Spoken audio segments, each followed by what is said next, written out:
Okay. All right. Welcome, everyone. I'm going to get started. Welcome to this November event in our SPIN series for this academic year. For those of you who don't know who I am, I'm Dr. Elspeth Van Veeren. I'm an associate professor of global politics at the University of Bristol, but also a coordinator for SPIN. And for those who are new to SPIN, we're the Secrecy, Power, and Ignorance Research Network, a group of academics and artists principally based in the southwest of the UK and in Wales, though expanding to other parts of the globe. And we're all committed to exploring the social, cultural, and political power of unknowing. So this includes supporting research on secrecy, on intelligence, on conspiracy theories, and knowledge and ignorance practices of all sorts, alongside other cognate concepts and issue areas. So today I'm very pleased, though, to welcome one of our spinsters, Dr. Vera Zurbrügg, who's part of a growing community of artists, practitioners associated with SPIN, and who is based in Basel. She's also a curator and a researcher in her own right, having completed her PhD recently at University Arts London.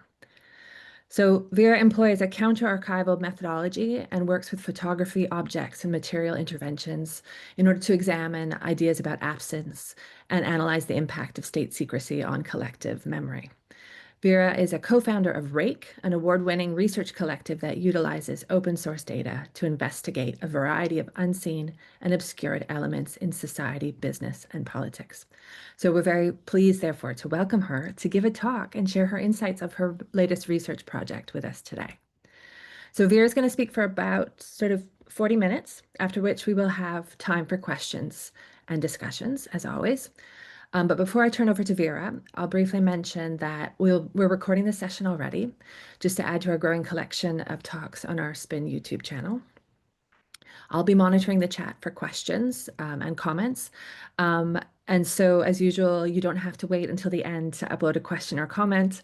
You can add them at any point in the chat, and we will save some time, though, to have those questions and discussions at the end. I will also remind everyone that we have our next talk 2 weeks from now, a talk and a book celebration for Jeff White on the birth of psychological warfare. Do link with us on Blue Sky and or LinkedIn for our latest news, or subscribe to our JISC mailing list. Anyways, so that's all of the administrative elements.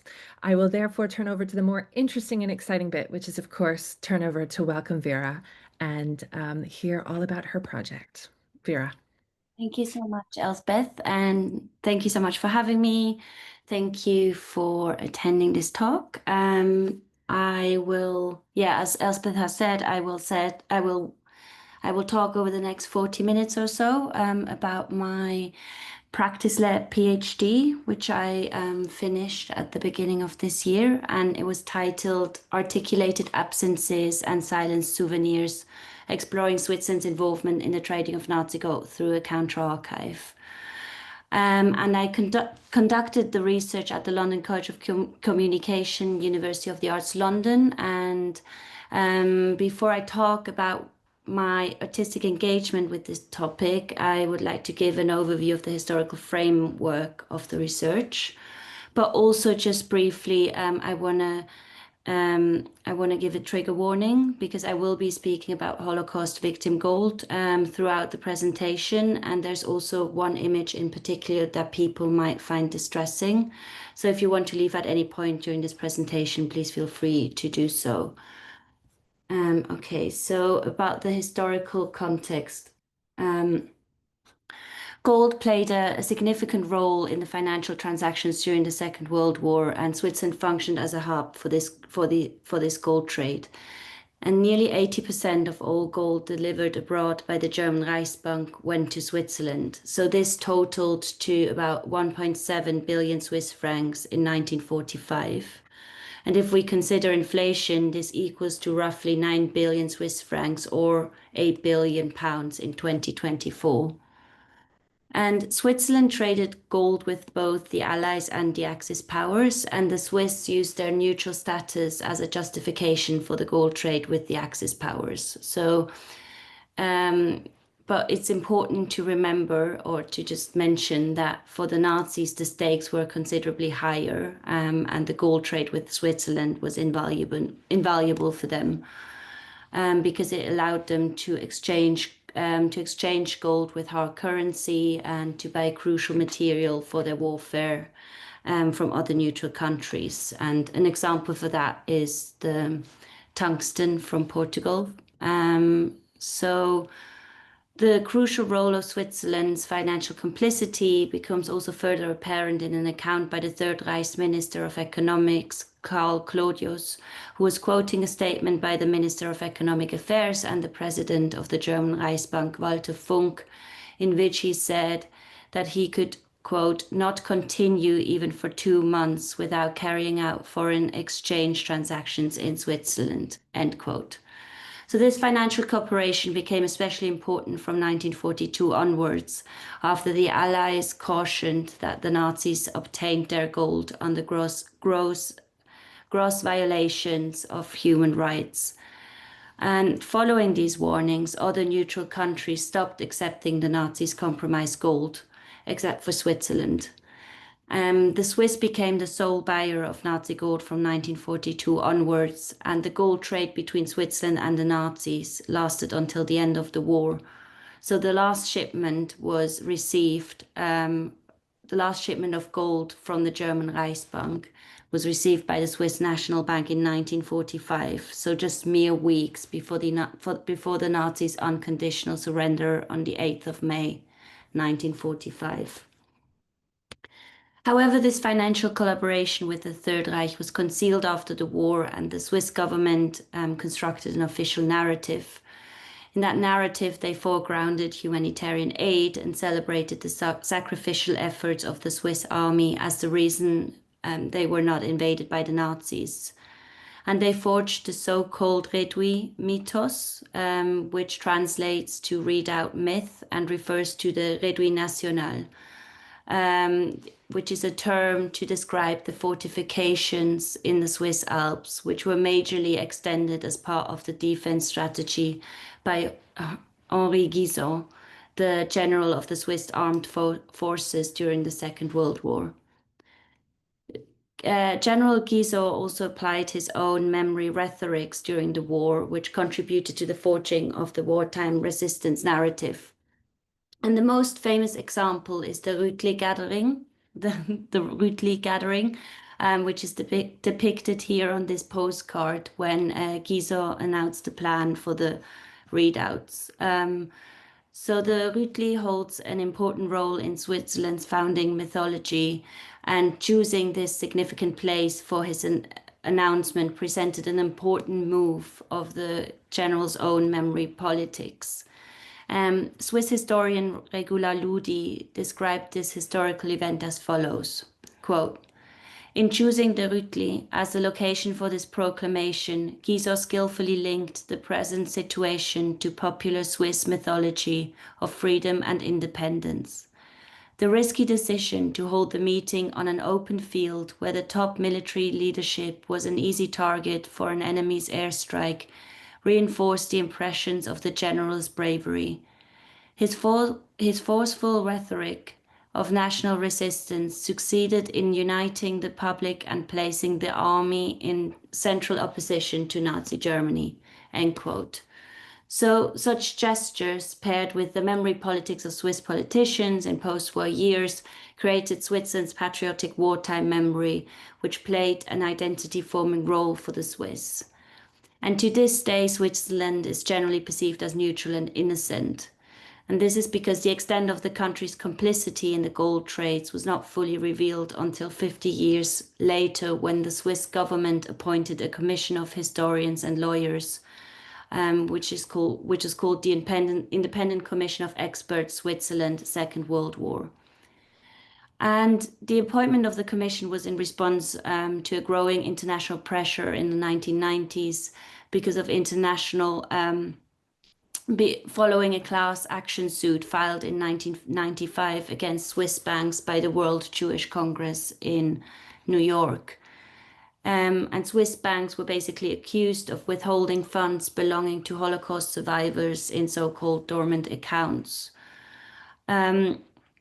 However, because Swiss bankers were confident that requests regarding assets had been settled in post-war years, they insisted on pursuing legal routes. They requested various documents and asked for death certificates from victims of concentration camps, even though such documents were not issued in Auschwitz. So the unethical and ignorant behavior demonstrated by the Swiss led to growing international pressure, and their official established image was increasingly questioned. And the Independent Commission of Experts gained access to previously concealed documents and archives to carry out in-depth historical and legal research. So their findings were then kind of stood in direct contrast to Switzerland's patriotic wartime memory, because they exposed the extent of Switzerland's complicity with the Nazis and also revealed the country's precarious immigration politics, especially the gold trade and its instrumental function as a gold, and Switzerland's instrumental function as a gold hub during the war contested the previously established narrative. But these findings have had a limited impact in evoking discussion and a critical engagement with the past, because the ICE's historical reports, so the historical reports of the Independent Commission of Experts, were barely acknowledged on a political level, nor were they accepted as a crucial component of Swiss history. And there was a study which was published in 2014 by sociologists Nicole Burgermeister and Nicole Peter. And in that study, it became evident that such a denial of historical involvement shapes how we perceive the present. Because while Switzerland was not militarily engaged in the war, their involvement, as proven by the findings of the Independent Commission of Experts, should not be underestimated. And it's in these contexts where memory studies scholars Michael Rothberg argues in his book Implicated Subject that we should move away from the reductive narrative of victim, perpetrator, and bystander, but instead explore the concept of implication. So basically, he argues that we should think about a more nuanced position of the implicated subject, will allow us to investigate the dynamics between past and contemporary injustices, and essentially raise broader questions about responsibility and accountability.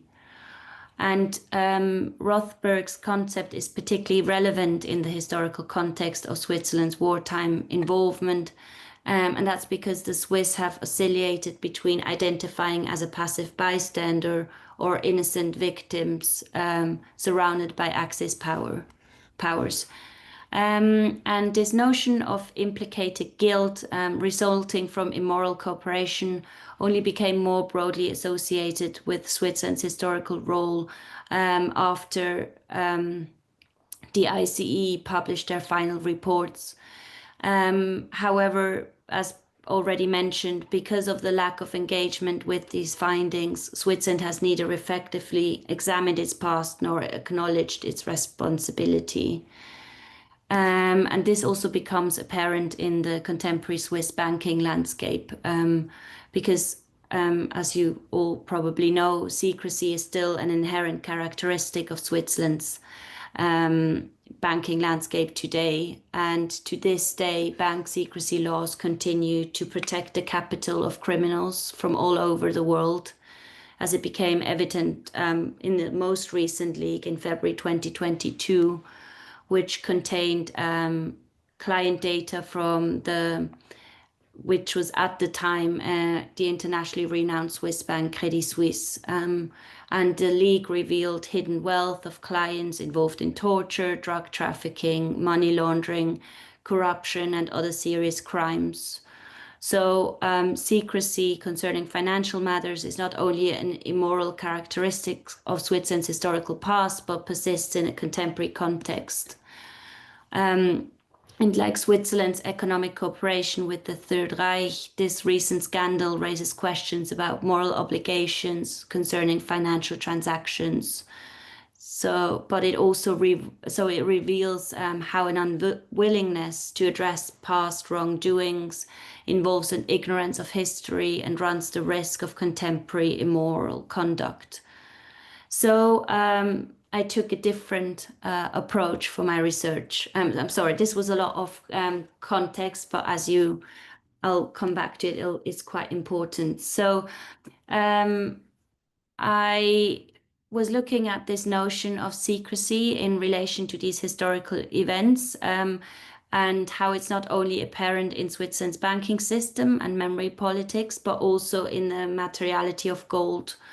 And gold has a strong effect on people, and it is considered a symbol for value, beauty, purity, greed, and political power. And gold does not degrade over time, and because of this intrinsic value, it can be melted and remelted over and over to fully hide its origin. And this was also the case after the war. Um, this was also the case in the Second World War. Sorry, because some of the gold that was sent to the Swiss National Bank was of a precarious provenance, and it contained remelted Holocaust victim gold taken from Jewish civilians of occupied territories and concentration camp victims. And it's because of this hidden provenance of gold that it is essentially a secret in itself. And this inability to properly challenge the precarious provenance of gold is also still a problem today, because the mining of gold is the cause for violent exploitation, human rights abuses, and fatal environmental impacts. And to this day, Switzerland is still a major hub for the refining of gold, with 50 to 70% of the worldwide gold refining occurring on Swiss territory. And here again, we have an example of Switzerland's commercial opportunism in recent years, which is the continued import of Russian gold. And even though Switzerland announced that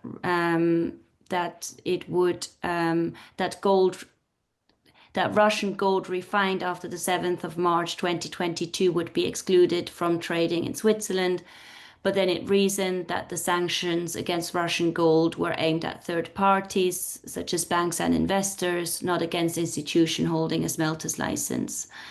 And on this basis, the four big gold refineries in Switzerland can continue to import unrefined Russian gold despite the sanctions. And here again, it kind of becomes evident in the contemporary context, how past concerns about the questionable provenance of Holocaust victim gold that found its way into the vaults of Swiss National Bank are fundamental issues of the present and the future. And therefore, I think it's important to also situate the research in a contemporary context, because this persisting neglect by Switzerland is, ongoing. And for my practical research, I was looking for a way to capture these fundamental aspects of secrecy in relation to Switzerland's gold trade with the Nazis. And I was drawing on the idea of an aesthetics of the secret, which is a concept that was first introduced in 2014 by Claire Burchell. And since Claire Burchell is also a member of SPIN, I'm sure that some of it, if not all, so that some of you, if not all of you, are familiar with her concept. Burchell is arguing essentially to engage with the secret as secret. So her concept of the aesthetics of the secret builds on the idea to facilitate an aesthetic experience of the invisible, to encourage a critical engagement with the various political layers and hidden power dynamics of the secret. And according to her, this will allow us to form a more radical political response to governmental secrecy, and to configure it as a tool of control. And to explain her concept, Birchall has drawn up a map of the different categories moving between the distribution of knowledge and the distribution of the sensible. And she explains that an aesthetics of the secret is possible in category C, which she also refers to as a known unknown or the open secret. And Birchall distinguishes between four kinds of open secrets. So the first kind is a scenario where the knowledge of a secret exists, but its content is inaccessible. And the second kind of open secret would be a suspicion that is shared among a group of people but cannot be proven.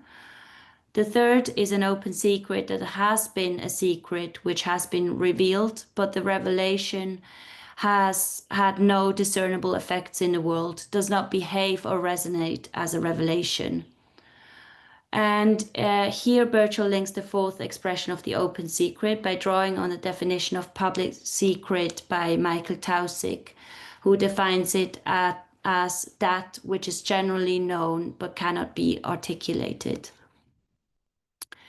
So the definition of the open secret that is applicable in the historical context of study would be number 3. So that which describes a revelation of the secret, but this revelation has not achieved a great impact in relation to what it has revealed. So regarding the lack of engagement with the exposure of Switzerland's complicity and the whitewashing of those findings by politicians, this definition is applicable.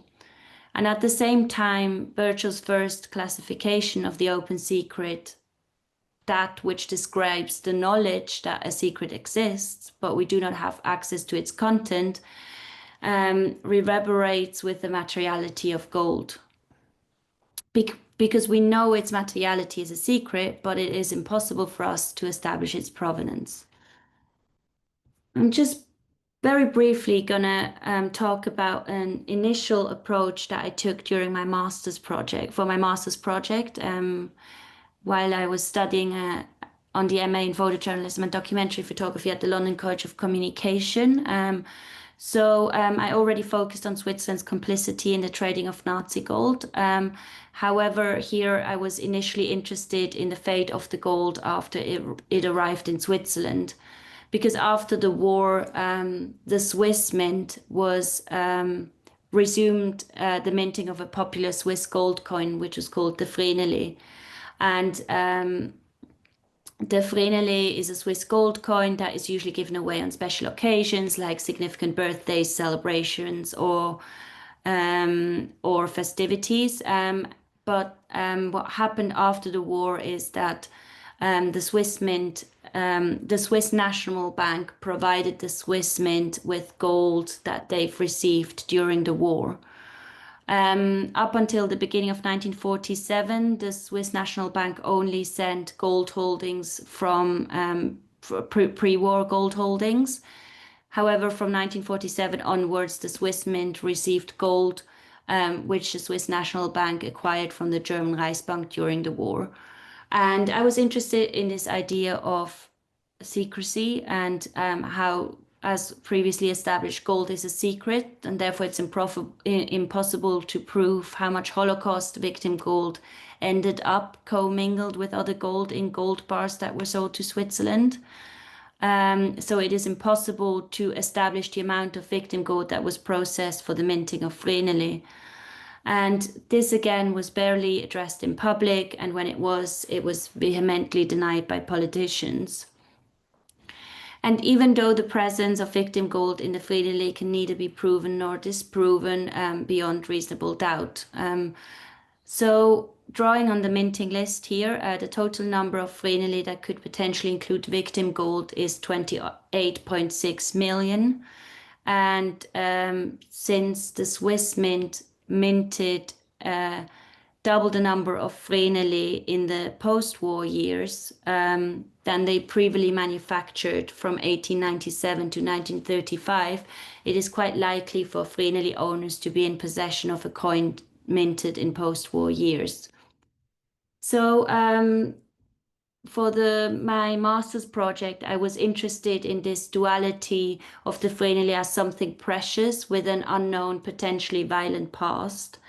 because the Vreneli's history is basically hidden in plain sight. And because the Vreneli is considerably valuable for its small size, it is usually hidden by its owner in a specific place in their home. So I began to document these places where the owners of the Vreneli minted after the war hid their coins in their houses, to kind of further explore this notion of secrecy in relation to Switzerland's hidden past. But I was also interested in this idea of aftermath and the haunting presence of the coins in the private spaces of their owners.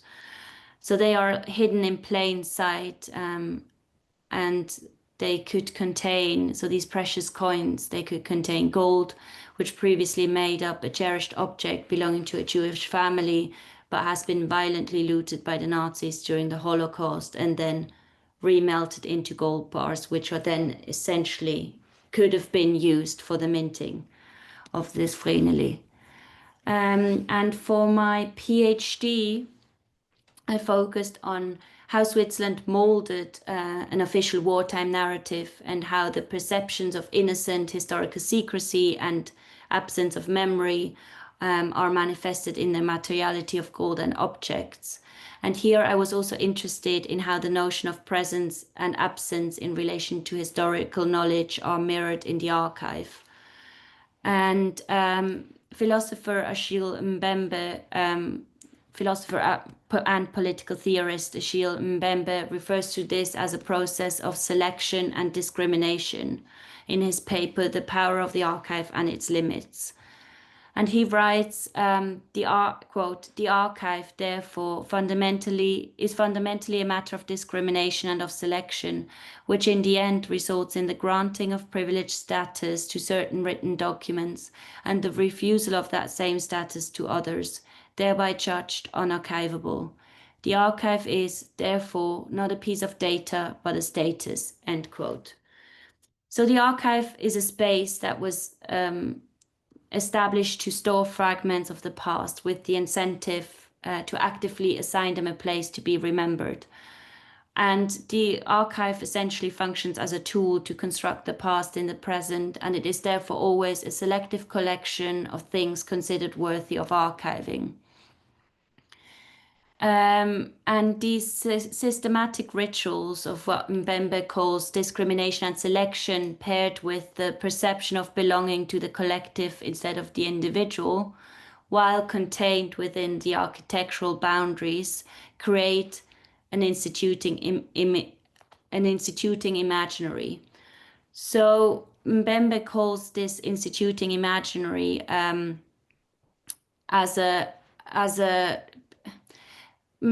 so the instituting imaginary reads the archive as a steadily growing repository of historical documents, and it is static in its process and purpose of preserving the past for the future, instead of critically questioning its regulatory nature informed by ideological objectives.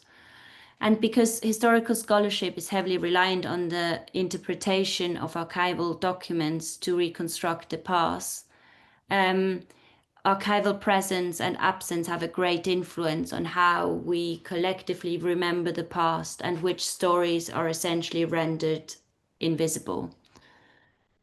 And at the same time, because the archive's foundational process of selection and discrimination, the archival process also mirrors the two main aspects of my research, which are memory and secrecy. And in the archive, memory manifests through selection, while secrecy is symbolized by discrimination. So memory is represented through the artifacts chosen to become part of the archival collection, while secrecy is the artifacts that have been disregarded or deliberately obscured. However, the mere presence of selected artifacts does not necessarily reveal their significance in the archive.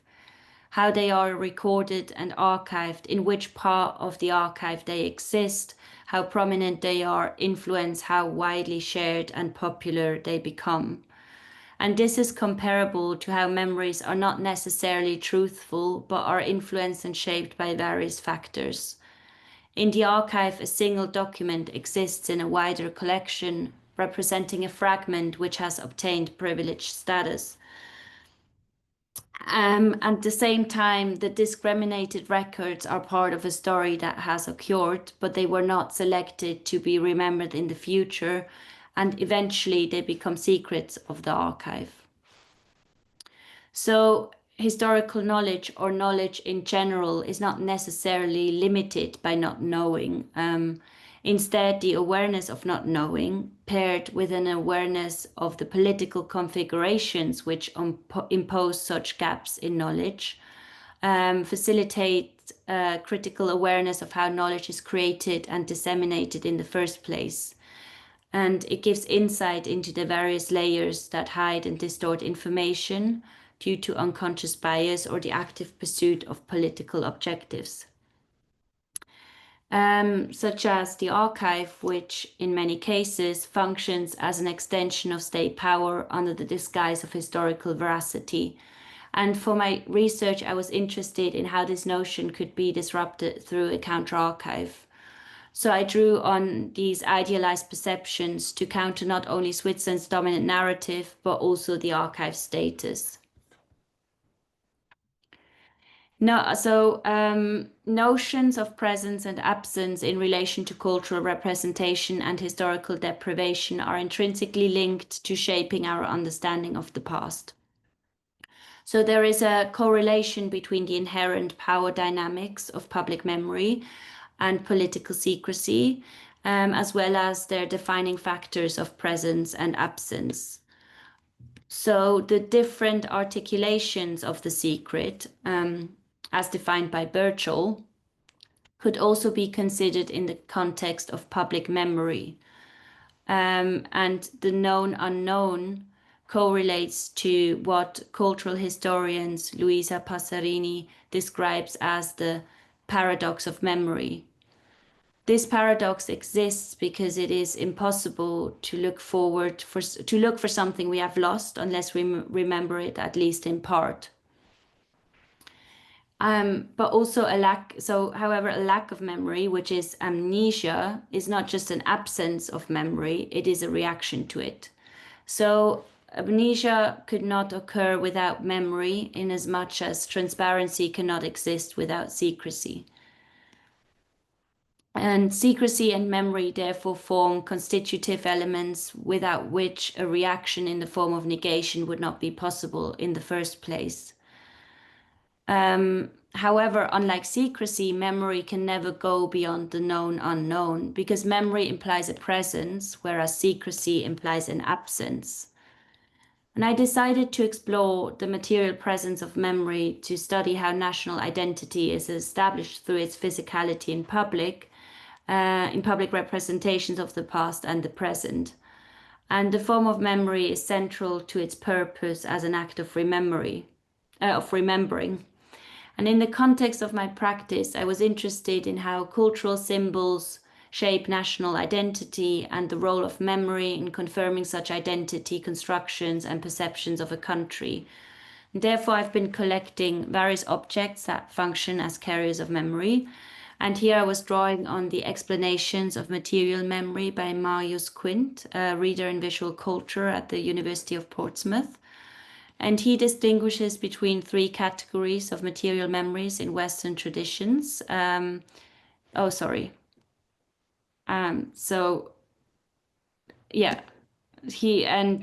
the first category are objects which furnish recollection, because objects allow us to build pictures of the past and are therefore an essential component of memories. However, objects can also evoke memories, as explained by Quint in the second category. Here, objects stimulate remembering, such as souvenirs or monuments. And he says, quote, "They are bringing back experiences which otherwise would have remained dormant, repressed, or forgotten," end quote. And the third kind of objects are things that form records because they embody an indexical relationship with memory. For example, that could be a book that has been read countless times, and because of that, it will show signs of wear and tear, such as scuffed edges, a cracked spine, discolored pages, and maybe some notes in the margins. So, according to Mbemba, this book itself forms records and is an archive of traces and therefore a carrier of memories. For my practical research, I also directly included gold through the method of gilding. So I will talk I will talk more about how material memories is relevant in the context of the objects that I worked with. But now I just briefly want to talk about how gilding featured in my practical research. Because I think the reason why I was so interested in the method of gilding is because it allowed me to include the secret materiality of gold in the artistic exploration of the hidden history of Switzerland's wartime involvement. But at the same time, it also, in the very nature of the process, gilding is basically just adding layers of gold leaf to an object, which also is basically a performative act of hiding and masking. And because if we consider the objects as records of their past, which capture the traces of their story, the act of gilding is erasing these traces, at least in part. And at the same time, I was interested in how the romanticized perception of gold, in contrast with the hidden, mostly precarious features of the material, allow me to kind of draw a parallel to the role of Switzerland during the Second World War, because both our gold and Switzerland's history are generally idealized, and this is made possible through the hiding of facts. So by working with gold, I drew on these metaphorical connections while integrating the secrecy aspect of gold's materiality. So these romanticized connotations of material and narrative are also mirrored in some of the objects I have collected for the Counter Archive. And it consists, so the Counter Archive consists of different objects of remembrance, such as souvenirs, military memorabilia, and commemorative objects. And I will just show for each of these different categories. I will show an example, and then there's some more images later on. So the reason why I was interested in souvenirs specifically is because of their innocent and kitsch depictions and basically reducing a country to a very limited array of cultural symbols. But souvenirs are also a medium of memory. They have a nostalgic dimension because their value is assigned to them through memories and connotation. And instead of a historical relic, a souvenir might function as a symbolic reference to the past, a placeholder for a memory, essentially. And as opposed to a memento or a keepsake, the term souvenir defines an object that was bought or kept as a reminder of a past journey, an event, or a holiday. While this might be more specific, the kind of object that falls into this category is quite broad. So it could encompass a pebble kept from a beach on a holiday, a birthday card from a loved one, a picture of a fellow traveler, or a chalet magnet bought from a souvenir shop in Interlaken, which is a famous Swiss tourist spot. And while the value of all of the above examples that I just mentioned lies in their close association to a place or a person, the chalet magnet also serves as a broader socio-political interest because it depicts a cultural symbol. And such souvenirs uphold a popular image by depicting a romanticized version of a country.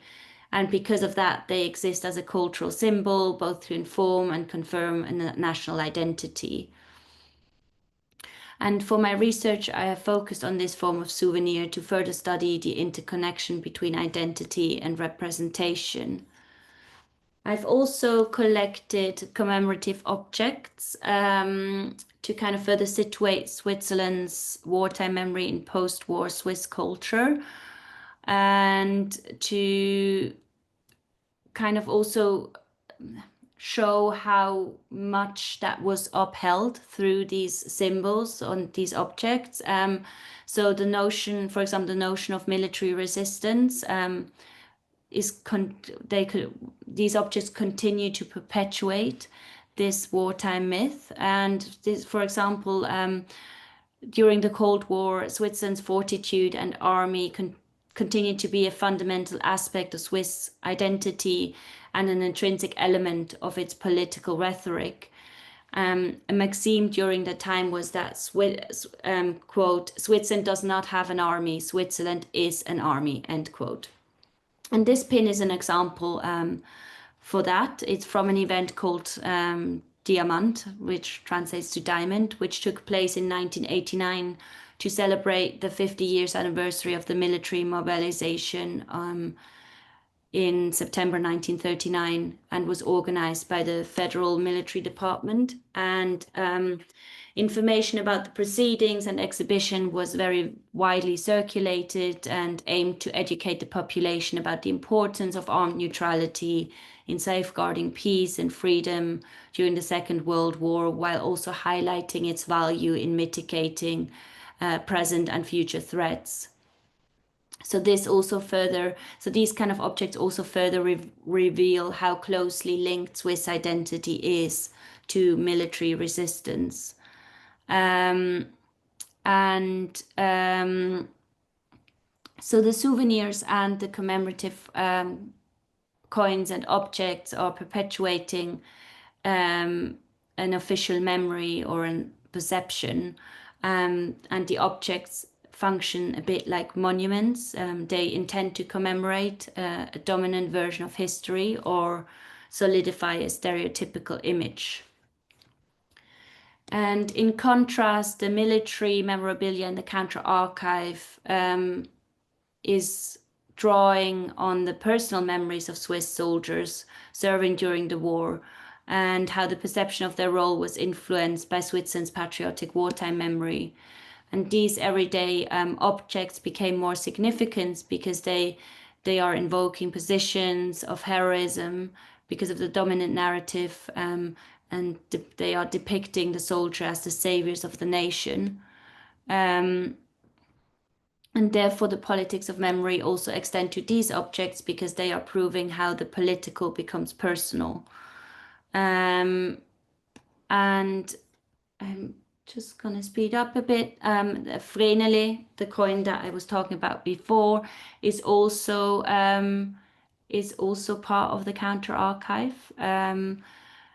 And I think it was quite an important, for me, it was quite an important addition because of its embodiment of the known unknown, and also the mere possibility that a Vreneli contains traces of the suffering and violence inherent in Holocaust victim gold generates kind of this prevailing haunting suspicion that is impossible to overlook and forget. And the objects in the counter archive are not only connected by their relevance to Switzerland's wartime memory, but because of their representation as an absence of memory. And here I would like to come back to Marius Quint's quote when he wrote, quote, "Objects stimulate remembering, not only through the deployed mnemonics of public monuments or mantelpiece souvenirs, but also by the serendipitous encounter, bringing back experiences which otherwise would have remained dormant, repressed, or forgotten," end quote. So considering this in the context of Burchell's concept of an aesthetics of the secret in relation to their original mnemonic purpose, these objects are themselves open secrets, because they are not evocative symbols anymore, because as Quint has pointed out, this serendipitous encounter that is supposed to bring back the dormant memory is lost once I acquire them over reselling platforms like eBay. And their main function has vanished, giving them a hidden quality. And therefore, these objects are not only a symbol for the romanticized subjects and idealized depictions of Switzerland, but also a metaphor for an absence of memory. And in the context of my research, I have introduced the term articulated absences to describe their duality of tangible presence and mnemonic absence. To further kind of counter and disrupt the archive, I did not follow the widely accepted archival guiding principles of provenance and original order. Instead, I ordered the objects in collections determined by financial value to further mirror the focus on economic gain and lack of moral consideration. So as you can see this here, the entries for the objects. So yeah, this is mirroring basically how the Swiss governmental official and Swiss National Bank lacked ethical considerations when accepting the compromised gold from the German Reichsbank. The information in the catalog entries mirrors the transaction records found in the archive of the Swiss National Bank, documenting the acquisition of gold bars from the Nazis. So they all include reference code, date of acquisition, weight, and value. And the weight is specified in troy ounces because that's the unit that is used by the London Bullion Association to set the gold price twice daily.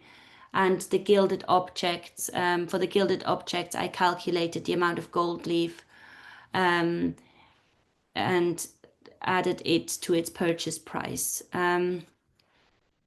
So as it stands, the Counter Archive holds 128 objects. And to further reference how the ethical implications of gold transactions and secrecy are still very relevant in the contemporary banking sphere, and to draw on the notion of safekeeping through hiding, these objects are stored in former safety deposit boxes.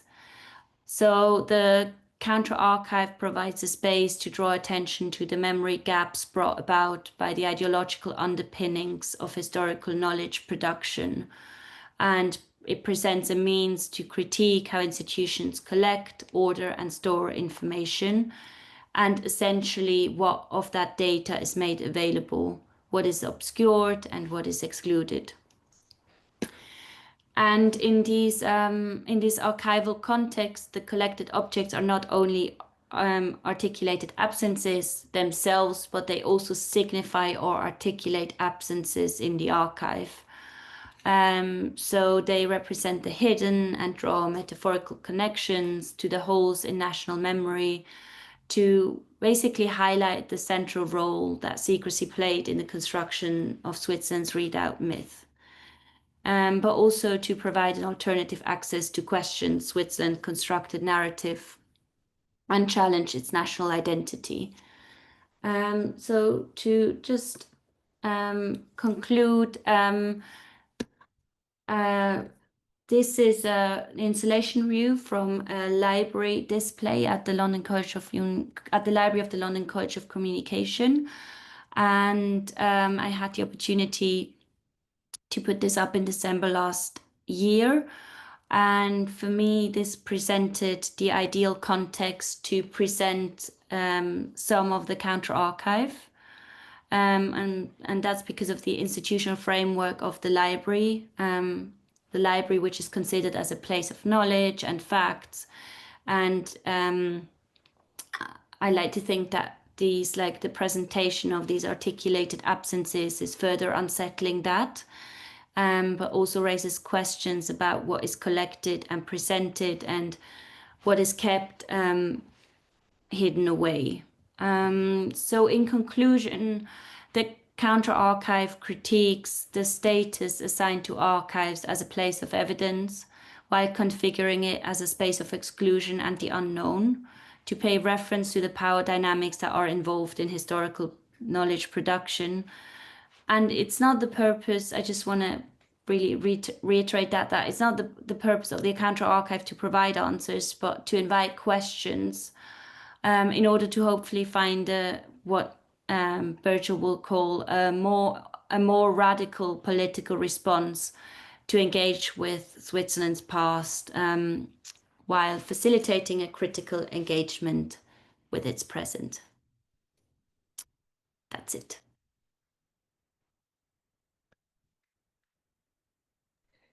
Brilliant. Thank you so much, Vera. That was superb. Super interesting. Yes, you're getting applause. Um, Fantastic. So we've already do have a couple of questions in the chat.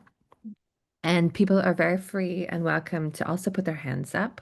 I will start with the questions in that are in the chat. And if people, in the meantime want to put their hands up or put other questions, I think that that works well.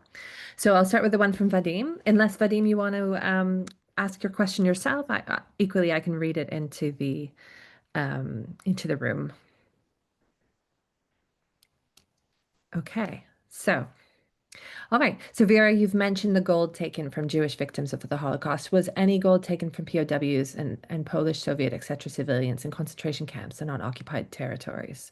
So, is this a wider sort of phenomenon? Yeah, it was concentration camp victim gold. I'm sorry if I didn't make this clear enough. Um, Obviously, the majority came from Holocaust victims, but yeah, but it was concentration camp victim gold among that. So it wasn't not only Jewish victims. Was all of it treated uniformly, or Yeah, so were there ways in which it was clustered differently? yeah, no, it was treated uniformly, and it's quite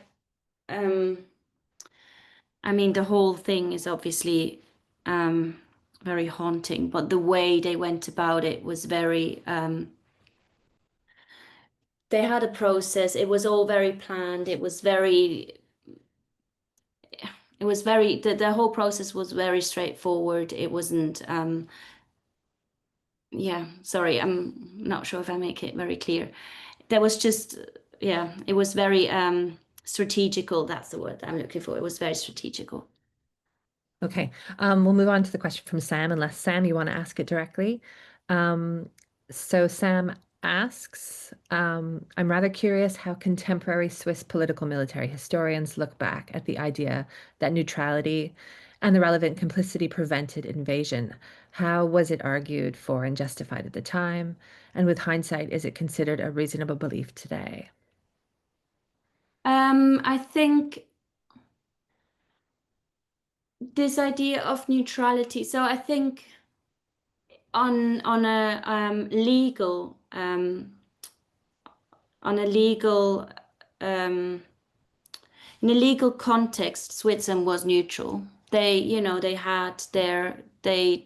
conducted their gold trades with the Axis power. They conducted the gold trades with the Allies, and this was also the main argument for the Swiss after the war. But then obviously neutrality, there's no, where does the ethical consideration come in? Where is it if there's such a clear advantage for one party as opposed to the other, can you really talk about neutrality? So to this day, I think at the time, a lot of it was secret, but also like it was kind of generally known. I mean, the trades were mainly the Swiss public could have known if they wanted to, but the extent of the gold that was sent to Switzerland and the Swiss National Bank was only disclosed in the 90s. So, um, I'm sorry, I just need to read the question again. I'm not sure if I'm actually answering it. So I suppose you can look back at the idea that neutrality and the relevant complicity. I mean, I think here again, a lot of it is speculative because we can't prove the Nazis did not, it's not possible to prove that the Nazis didn't invade Switzerland because of the gold trade. At the same time, it's not possible to prove that the Nazis didn't invade Switzerland because of the strength of its army. So there have been some, um, there has been some documents that have been found, which the quote that I mentioned, where it becomes quite clear how integral Switzerland was in their role for the Nazis in their financial cooperation. Um, but there isn't any proof that the Nazis didn't invade Switzerland because of the Swiss military. So it's a bit difficult to kind of assess, what was the reason for, what was the reason against. Even the historical commission of experts, they don't explicitly say that Switzerland wasn't invaded because of the gold trades. They do, however, revoke this idea of this redoubt myth in some sense. And Sam's just put a follow-up. He's, the logic behind it is based on a counterfactual. So an interesting one for how history drives. Sorry, Sam, did you want to come in? How history can drive politics in a particular way. I'll follow up if I can, because I think this question of the relevance today. So sorry, you'll forgive me, the gold coins that are purchased and given as gifts, what are they called? The Really? Yes. So I mean, to what extent does the public today appreciate and understand this connection? Um, because it's making me think of someone in our network, Lisa has been working on this distinction to be made between knowledge of something versus kind of acceptance and action, Mm-hmm. right? And that there's a kind of a shade of gray between the sort of absolute don't know anything and the kind of know something and it means something, I guess. So Yeah. for her, so I'm really curious, could you say more about the kind of you're clearly trying to draw these connections, but is it more widely known? I think if you put it in this framework that you just explained that Lisa is looking into, I think if you'd say Switzerland's involvement in the gold trade, that is kind of known but not really engaged with. When it comes to the coins, that is actually something that is barely known. The reason why I was so, maybe I can just tell like an anecdote why I actually started to engage with this topic is because I got a gold coin, a vreneli, from my grandparents for each of my birthday until I turned 20. And then I got one from my mom. So I have 21 gold coins, vreneli, and 16 of which were minted after the war and could potentially include victim gold. Now my grandparents have done the same thing. It was kind of a family tradition. They've done the same thing with both of my sisters and all three of my cousins. So that's 6 multiplied by 20. So they bought 120 vreneli over a period of time, and they didn't know about it. And my grandmother, when I asked her about it, she said if she would have known, she would have not. It wouldn't have even been like a question that she would have like gifted us those gold coins. So I think a lot of people, also all the people that I've approached for this project because I needed to get access to their houses, right? They didn't know about those. They didn't know about the po about the possibility. They didn't know.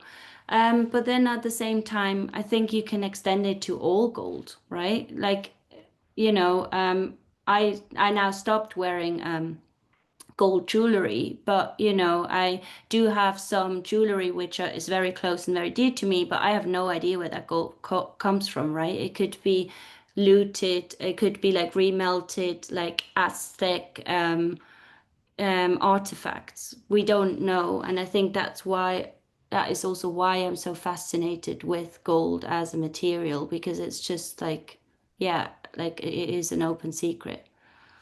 But I mean, people know, I imagine, that about Nazi gold, They know about the Nazi but gold. they They just don't they know, don't ask they don't ask the question about where it is or what's happened to yeah, they don't know about the gold that the Nazi gold was used for the minting of the Vreneli, for example. it. Yeah, I think, yeah, the question, where is it now? I mean, probably all over the That's a world. I think this is, and I was trying to think about other objects in other contexts, and maybe others will, I don't know, indulge me, Mhm. that carry this kind of these traces of violence that are open secrets that we kind of almost exploit the ambiguity of them. So Mm. maybe blood diamonds, I don't know. I mean, that these might be, I'd be interested to sort of think about the Yeah, extent to which blood diamonds, because they can be recut. Obviously, they can't be kind of cut bigger, they can only be cut down. But the provenance of a diamond, um, to most lay people is one that, you can't look at and know where it's come from. I wonder if there's other sorts of objects. But yeah, I guess the intriguing thing is to understand, like Lisa's question, when does something become kind of widely known and understood such that political action becomes possible? But not that's not for you to necessarily answer. I think it's just a general question. But I think, yeah, I mean, it's a very interesting question, especially in this context, right? So, I mean, I know a lot about the gold trade now, and but it's not in Swiss schools, it's not part of the curriculum. You do not have to teach it. Some, obviously, there's loads of teachers that decide to do that, but even that to me is wild, that this important part of history isn't even part of the curriculum, the mandatory curriculum. so Pete's put his hand up. Pete, did you want to come in?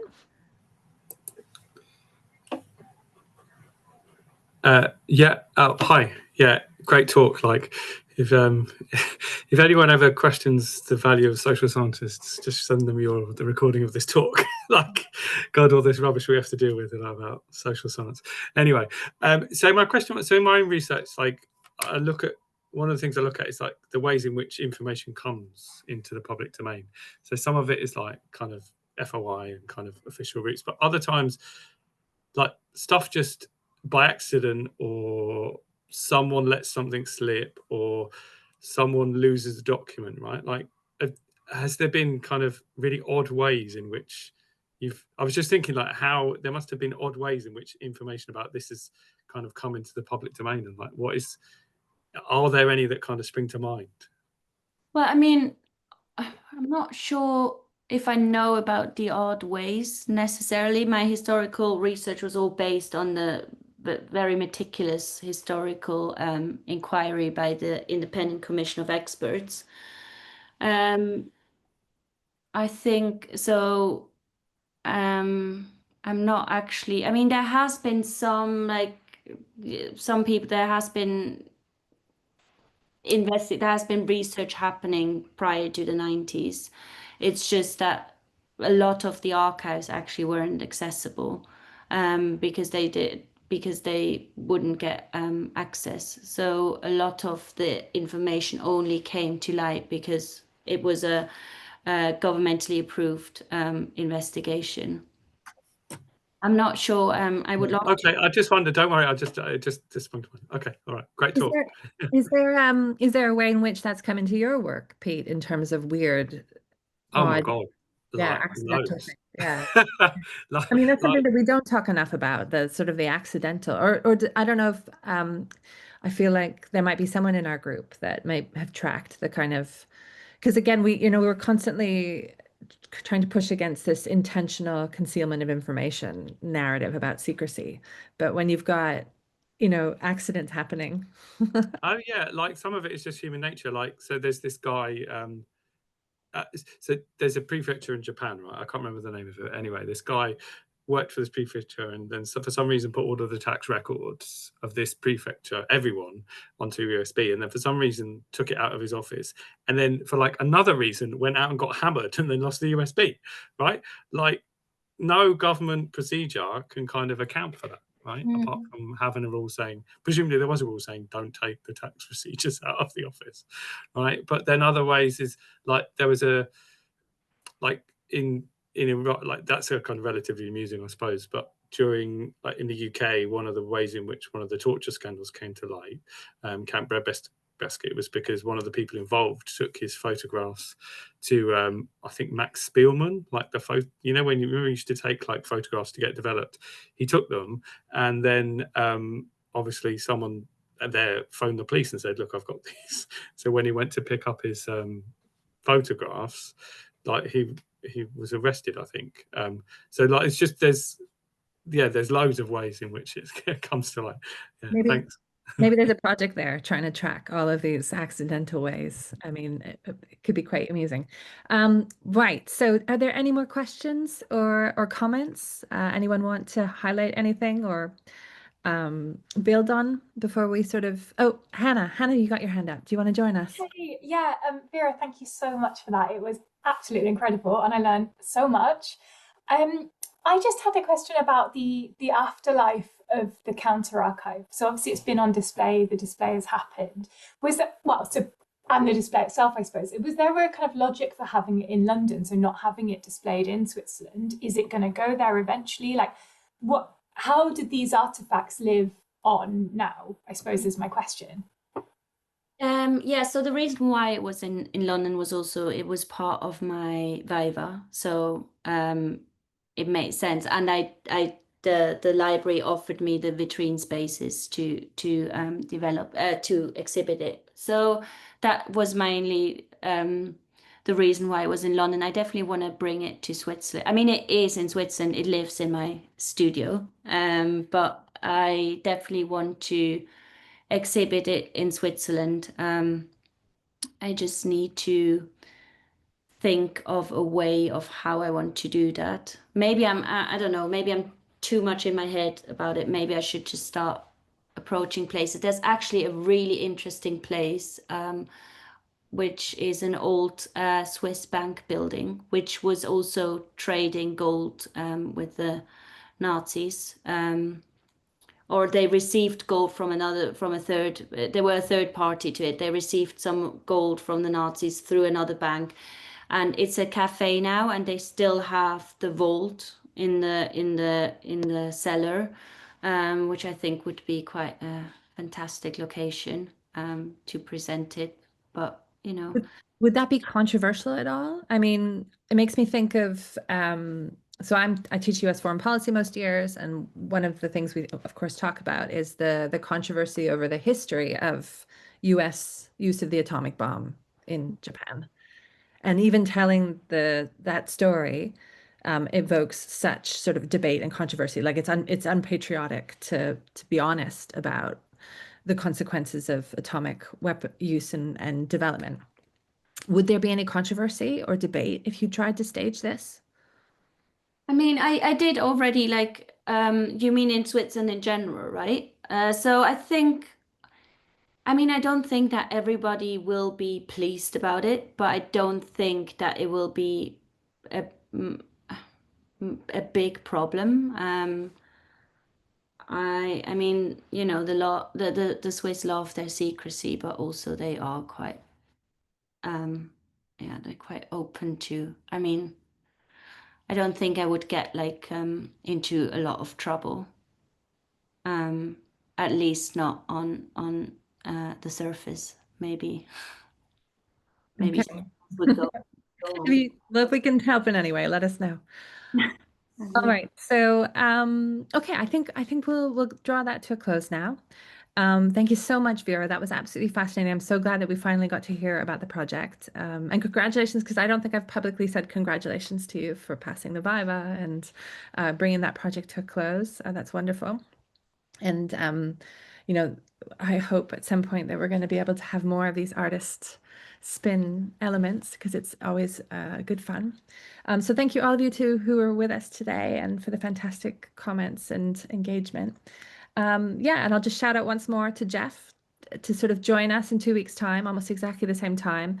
Jeff will be talking about his book. It's been out a little bit now, but we haven't had a proper celebration for his book, which is on the birth of psychological warfare. So yeah, do join us again. And thanks again, Vera. Thank you, everyone. Everyone, thanks for your question.